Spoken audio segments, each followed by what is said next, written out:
Assalamualaikum warahmatullahi wabarakatuh. Perkenalkan, saya Delia Septul Lubis dengan NIM 240510212 dari kelas 4D, kelas Hukum Hak Kekayaan Intelektual.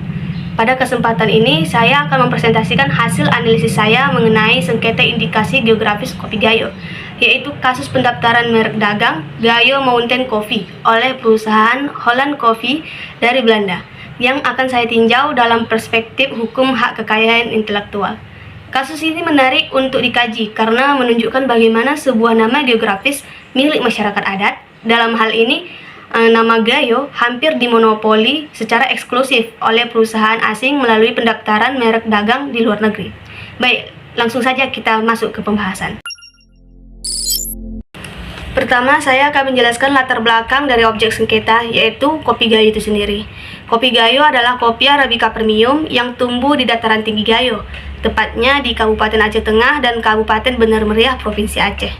Kopi ini telah dibudidayakan oleh masyarakat suku Gayo sejak tahun 1908 dan tumbuh pada ketinggian lebih dari 1.200 meter di atas permukaan laut, dengan total luas perkebunan mencapai 42.000 hektar di Bener Meriah dan 39.000 hektar di Aceh Tengah. Kondisi geografis inilah yang menghasilkan cita rasa khas yang tidak dapat direplikasi di daerah lain, dan inilah unsur utama yang membuat kopi Gayo memenuhi syarat sebagai produk indikasi geografis. Namun, keistimewaan ini justru menjadi celah masalah. Mari kita lihat kronologinya. Pada tahun 1999, Holland Coffee, perusahaan yang berkedudukan di Amsterdam, Belanda, mendaftarkan merek Gayo Mountain Coffee di Benelux Office for Intellectual Property. Pada titik ini, Indonesia belum memiliki perlindungan hukum apapun atas nama Gayo di tingkat internasional. Baru pada tahun 2010 atau 11 tahun kemudian, Direktorat Jenderal Kekayaan Intelektual atau DJKI menerbitkan sertifikat indikasi geografis dengan nomor indikasi geografis 00/2010/0004 untuk kopi Arabica Gayo. Dan pada tahun 2015, Indonesia melalui Duta Besar Republik Indonesia untuk Belgia mengajukan keberatan resmi kepada OHIM, yang kini dikenal sebagai EU-IPO. Dan pada tahun 2016, Uni Eropa akhirnya memberikan jaminan bahwa nama Gayo Coffee tidak dapat lagi didaftarkan sebagai merek dagang di wilayah Uni Eropa. Nah, dari kronologi ini terlihat jelas ada jeda waktu 11 tahun antara pendaftaran merek oleh pihak asing dengan lahirnya perlindungan hukum Indonesia. Dan jeda inilah yang menjadi akar persoalan. Berdasarkan kronologi tersebut, saya mengidentifikasi 3 isu hukum utama yang menjadi konflik normatif dalam kasus ini. Pertama, konflik antara merek dagang dan indikasi geografis. Secara prinsip, nama geografis tidak boleh dimonopoli sebagai merek dagang karena statusnya adalah milik kolektif masyarakat. Dan hal ini secara tegas diatur dalam pasal 21 ayat 1 huruf B Undang-Undang Nomor 20 Tahun 2016 yang melarang pendaftaran merek yang bertentangan dengan indikasi geografis yang telah terdaftar. Kedua, pelanggaran prinsip non-deception atau prinsip larangan menyesatkan dalam hukum merek internasional. Pada pasal 22 ayat 2 TRIPS Agreement melarang penggunaan tanda yang dapat menyesatkan publik mengenai asal geografis suatu produk. Dalam kasus ini, konsumen Eropa yang melihat label Gayo Mountain Coffee secara wajar akan mengira produk tersebut berasal dari Gayo Indonesia, padahal itu adalah produk milik perusahaan Belanda. Ketiga, keterbatasan prinsip teritorialitas dalam sistem HKI. Perlindungan HKI termasuk indikasi geografis bersifat teritorial. Artinya, sertifikat indikasi geografis yang dimiliki Indonesia secara domestik tidak otomatis berlaku atau diakui di negara lain. Inilah celah hukum yang dimanfaatkan Holland Coffee pada tahun 1999, karena saat itu Indonesia belum memiliki pendaftaran indikasi geografis internasional atas nama Gayo. Ketiga isu ini saya analisis berdasarkan sejumlah dasar hukum, yaitu Undang-Undang Nomor 20 Tahun 2016 tentang merek dan indikasi geografis, TRIPS Agreement 1994 pada pasal 22-24, Peraturan Pemerintah Nomor 51 Tahun 2007 tentang indikasi geografis, serta Konvensi Paris 1883 pasal 10 bis mengenai larangan persaingan curang. Nah, ada 4 pertimbangan hukum atau rasio desidensi yang mendasari mengapa klaim merek Holland Coffee pada akhirnya tidak dapat dipertahankan. Pertimbangan pertama itu nama geografis tidak dapat dimonopoli. Kata Gayo adalah nama suku sekaligus nama wilayah geografis di Aceh. Nah, berdasarkan doktrin Geographic Terms Exclusion dalam hukum merek internasional, nama semacam ini dinilai tidak memiliki daya pembeda yang cukup untuk dijadikan merek eksklusif satu pihak. Yang kedua, potensi misleading terhadap konsumen.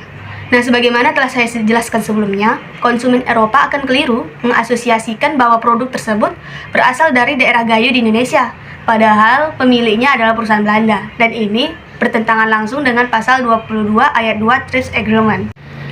Pertimbangan ketiga, yaitu eksistensi perlindungan indikasi geografis yang sah di Indonesia. Sertifikat indikasi geografis yang bernomor register menjadi bukti hukum bahwa Gayo adalah identitas kolektif komunitas, bukan aset milik pribadi ataupun korporasi. Berdasarkan notifikasi resmi Indonesia, Uni Eropa pun menerapkan prinsip mutual recognition, yaitu menghormati perlindungan indikasi geografis yang telah diberikan oleh negara anggota. Pertimbangan yang keempat, adanya unsur bad faith atau etikat tidak baik. Sebagai pelaku industri kopi internasional, Holland Coffee semestinya mengetahui atau patut mengetahui bahwa Gayo adalah nama geografis yang identik dengan produk asal Indonesia. Dan pendaftaran tanpa izin dari komunitas pemilik nama tersebut menunjukkan adanya etikat tidak baik, yang merupakan salah satu alasan pembatalan merek yang diakui secara internasional. Keempat pertimbangan inilah yang menjadi pondasi hukum bagi keputusan OHIM atau EU IPO untuk menolak mempertahankan klaim merek Holland Coffee.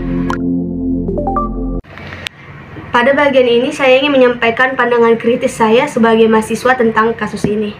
Yang pertama, kasus ini mencerminkan lemahnya kesigapan sistem perlindungan indikasi geografis di Indonesia di masa lalu. Kopi Gayo sudah dikenal luas sejak awal abad ke-20. Namun, perlindungan hukumnya baru resmi diperoleh pada tahun 2010, jauh setelah perusahaan Holland Coffee ini lebih dulu mendaftarkan namanya pada tahun 1999. Nah, keterlambatan ini membuka celah bagi pihak asing untuk mendahului klaim. Yang kedua, kasus ini membuktikan bahwa adanya prinsip teritorialitas HKI menjadi tantangan struktural bagi negara berkembang seperti Indonesia. Perlindungan yang berlaku di dalam negeri tidak otomatis berlaku di pasar ekspor, sehingga produk-produk unggulan daerah rentan dicuri secara administratif oleh pihak asing di negara lain. Yang ketiga, dari sisi keadilan substantif, tindakan Holland Coffee ini bertentangan dengan filosofi dasar perlindungan indikasi geografis. Nama Gayo bukan sekedar nama label dagang, melainkan representasi sejarah, budaya, dan mata pencaharian masyarakat Gayo yang diwariskan turun-temurun, sehingga tidak sepatutnya untuk dijadikan sebagai alat aset komersial eksklusif pihak yang tidak memiliki keterkaitan historis maupun geografis dengan wilayah tersebut. Yang keempat, kasus ini juga menunjukkan bahwa pemerintah pada masa itu belum memiliki sistem pemantauan pendaftaran merek asing yang memadai untuk mendeteksi potensi penyalahgunaan sejak dini. Padahal, upaya preventif jauh lebih efisien dibanding upaya pembatalan setelah sengketa terjadi. Dan yang kelima, penyelesaian sengketa lintas negara membutuhkan biaya, waktu, dan kapasitas hukum yang besar. Sesuatu yang mustahil ditanggung sendiri oleh petani atau komunitas lokal. Karena itu, dukungan aktif negara menjadi mutlak diperlukan. Sebagai penutup bagian ini, saya ingin menegaskan satu poin utama, yaitu perlindungan indikasi geografis bukan hanya soal hukum dan dagang, melainkan menyangkut identitas budaya dan hak ekonomi masyarakat lokal. Demikian yang dapat saya sampaikan mengenai sengketa indikasi geografis kopi Gayo. Dari kasus ini mengajarkan kita bahwa perlindungan kekayaan intelektual komunal memerlukan langkah hukum yang cepat, terkoordinasi, dan berorientasi jangka panjang. Terima kasih atas perhatiannya. Wassalamualaikum warahmatullahi wabarakatuh.